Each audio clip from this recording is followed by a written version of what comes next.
You're listening to ProdCast, the personal productivity podcast from CRM Audio with Matthew C. Anderson and Joel Lindstrom. Thanks to Kingsway Soft. Kingsway Soft's the leading integration solution provider. It offers solutions that make data integrations affordable and painlessly easy. Kingsway Soft is a leading provider of Microsoft Dynamics integration software, including Dynamics 365, CRM, AX, Nav, GP, SL, as well as many other applications, such as Marketo, Dropbox, QuickBooks, and Salesforce. Whether you need one solution or several, Kingsway Soft works easily within the SSIS platform to make your integration process as quick and easy as possible. And we're also sponsored by Alexa CRM. WordPress powers more than 25% of all the websites on the internet and is the number one choice for blogs, websites, and portals. Dynamics 365 is the de facto standard for sales, marketing, and customer service, and industry solutions. Now they can work together with the Dynamics 365 CRM WordPress plugin built with love by the Alexa CRM team. Capture forms, engage your users and customers, all without writing any code. Control your site in WordPress while keeping your data in Dynamics 365. Thanks to Alexa CRM and Kingsway Soft for sponsoring ProdCast, the personal productivity podcast.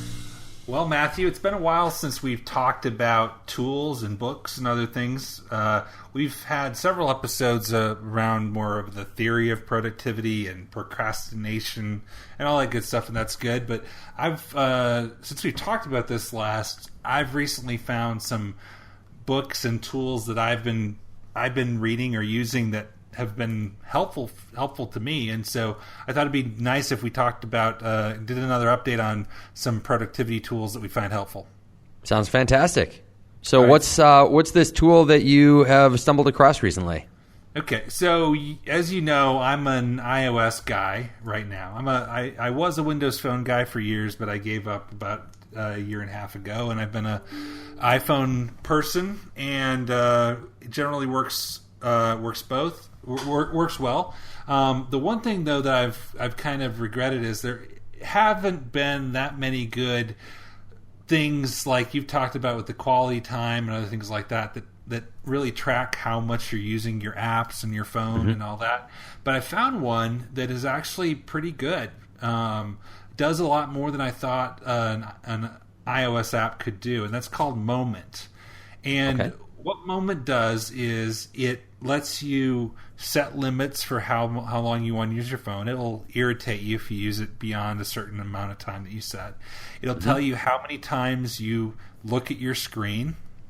It'll tell you, what times a day you use your phone. And it will also, if you do a manual step of taking a screenshot of the battery page that tells you how long each app has been on the screen, it will tell you your most frequently used apps. What I really like about it, though, it's got a coach feature where it gives you a kind of a task per day to cut down on your screen time. For example, it'll start easy with, basically cut an hour out today, or you normally look at your phone at 6:30 a.m., wait until 7:30 today. Today, delete your most frequently used app for a day, turn off notifications on 3 apps today, that kind of thing. I found it really helpful, and it's, when you see those stats, it really strikes me how much I've been looking at my phone. Now, some of it is where I'm not looking at it, like if I'm using it for directions, so I got to factor some of that out, but sure.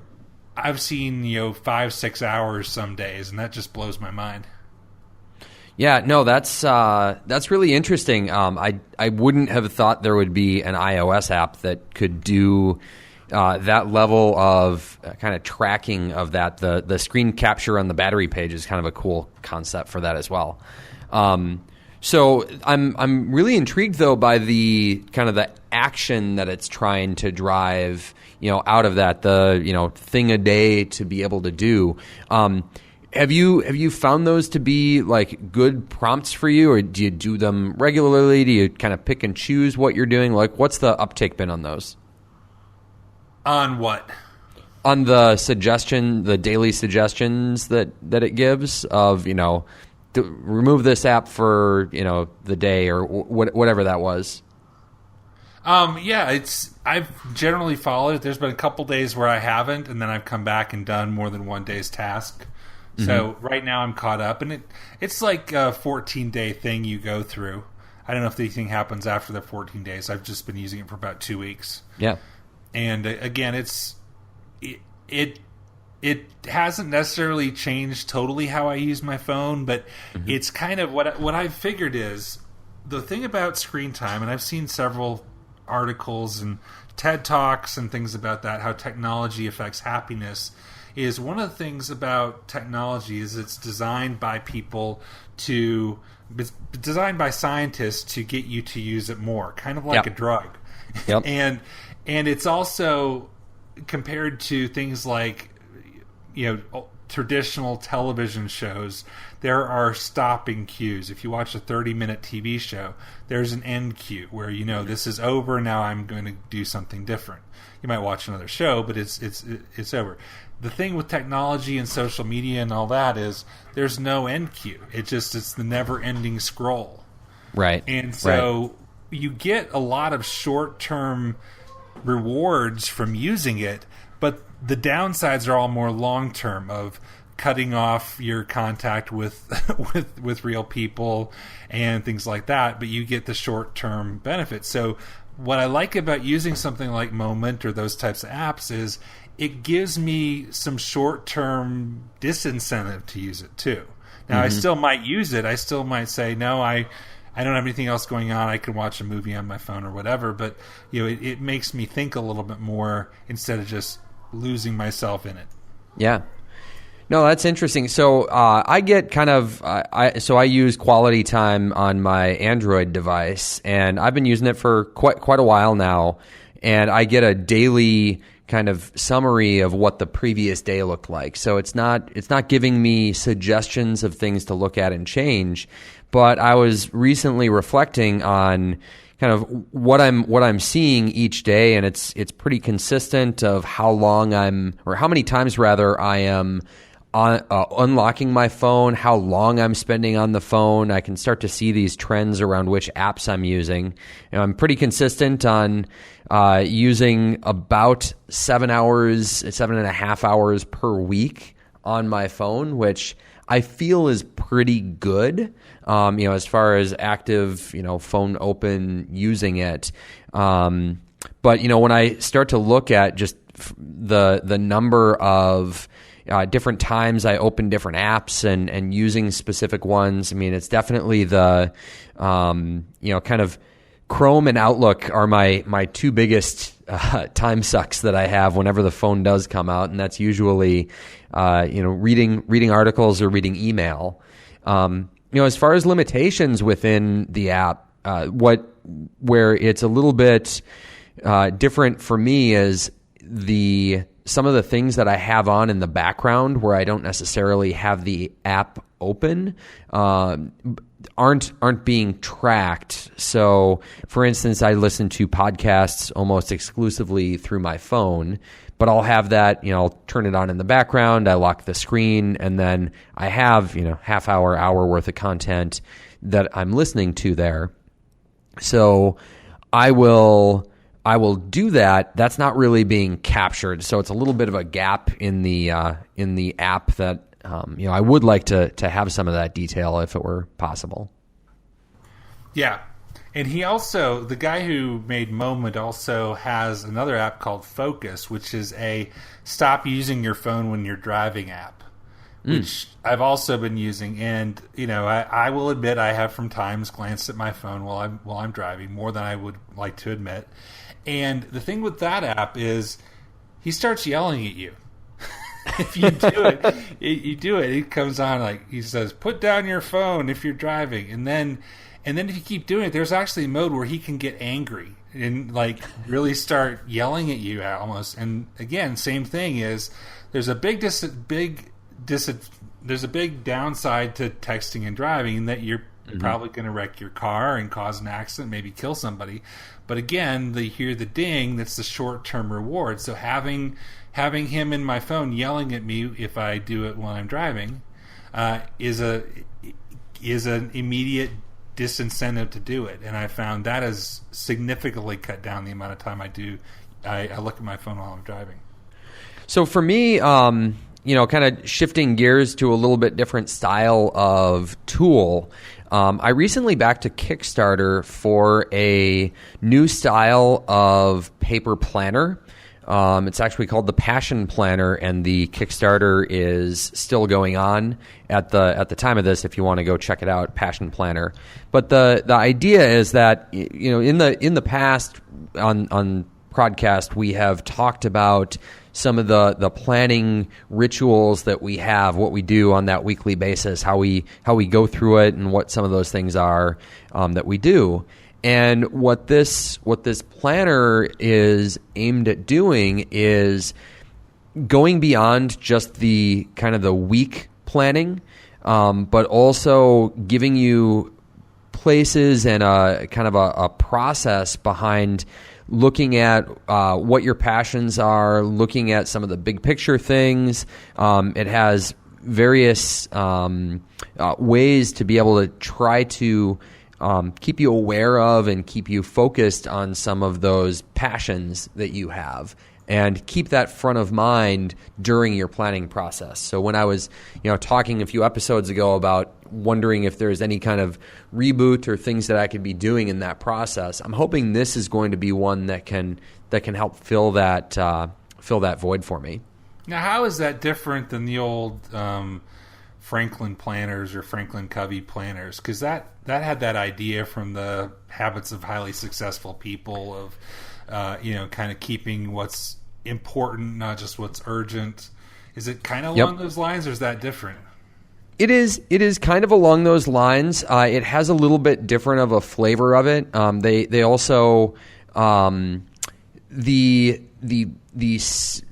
way that they have things organized, to me, just feels a little bit different. I've used the Franklin Covey planner. I've used Daytimer brand kind of planning, both monthly, weekly. I've even done daily on those, and they have been good tools. But some of what is just kind of brought to the forefront in this one feels different to me. And I'm willing to, kind of give that a try. I think for me personally, I also do a lot of journaling. I've kept a daily journal for over a decade. So if you wanted to know what I was doing on, June 3rd, 2008, I could go back in my journal and tell you exactly, what I was doing, who I was with, and that kind of thing. And I see this journal this planner rather, as being a way to be able to augment my journal. It's structured in a way where you can kind of keep some of this and be able to reflect on it and see as things grow and change over time, which to me is a little bit different of a slant from what some of the Covey planners do. Yeah, so we need to do an episode about journaling, because that's something I don't do. One of the reasons is I'm not a good handwriter.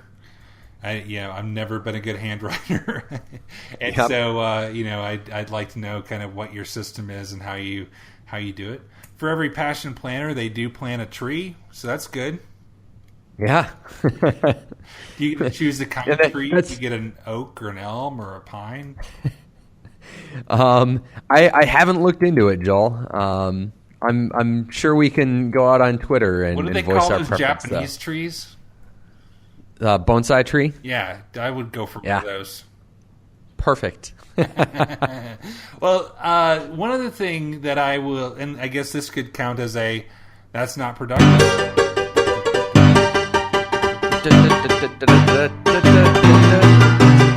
I love that song.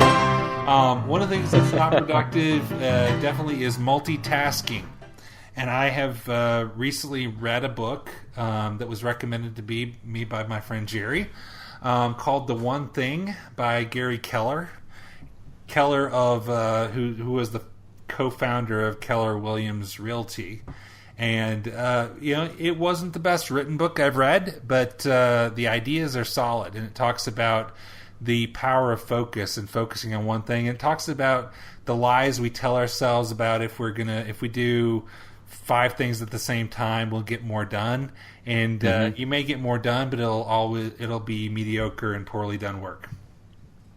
Yeah, I mean, so I actually don't recall if I've read The One Thing. Looking at the cover, I don't think I have. I'd read a similarly titled book that I didn't really like, and I punted on.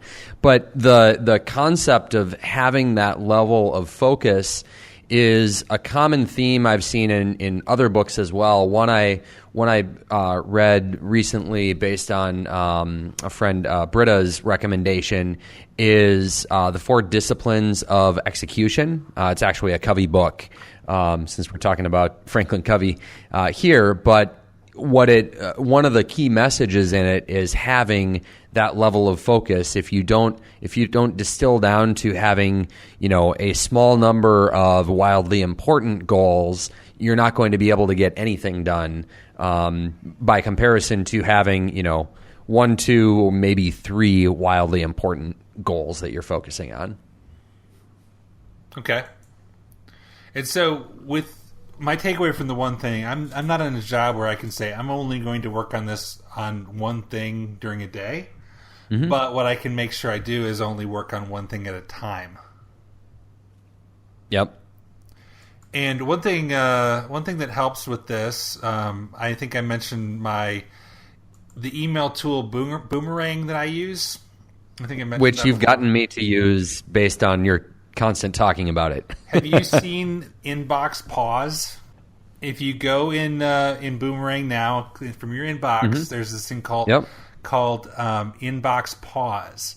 And sure enough, there it is, Inbox Pause. Now you could always just disconnect from Exchange, but what this lets you do is just set filters so certain things get through, certain things don't.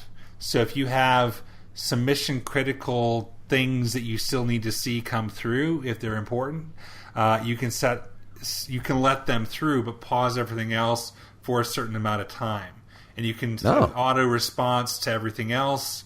So yeah, I haven't used it. I'm looking at using it. They teased me with it because it showed up a few weeks ago, and then you clicked it and said coming soon. But now if you click it, you log in, and it will let you turn on an autoresponder, and it'll say, I paused my inbox, so I won't respond for a little bit, but you can call me, and then you can set exceptions to say, if it's from this person or meets this rule, let it through. Oh, right on. I'll have to check that out too. So anyway, that's not productive. But what I told Jerry is I like the book. I think it makes good points, but I will not see myself totally eliminating multitasking during boring meetings that I'm not a critical recipient for. And Delve My Analytics will be the keeper of making sure that you do that, or at least letting you know if you slip up.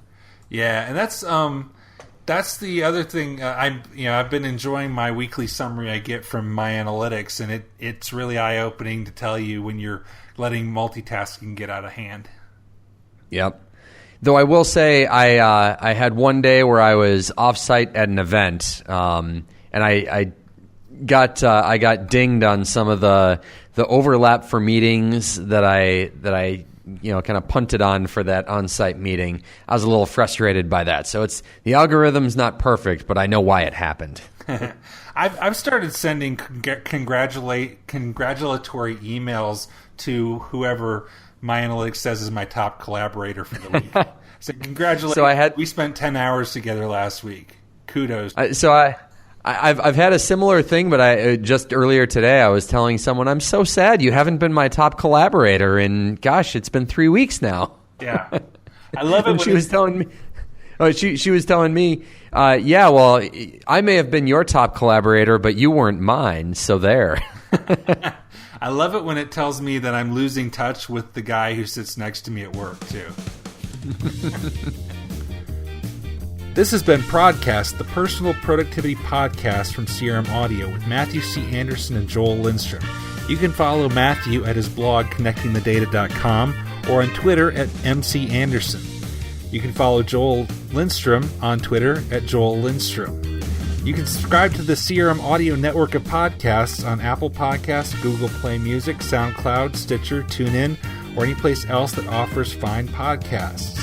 This podcast is a production of Dynamic Podcasts, LLC.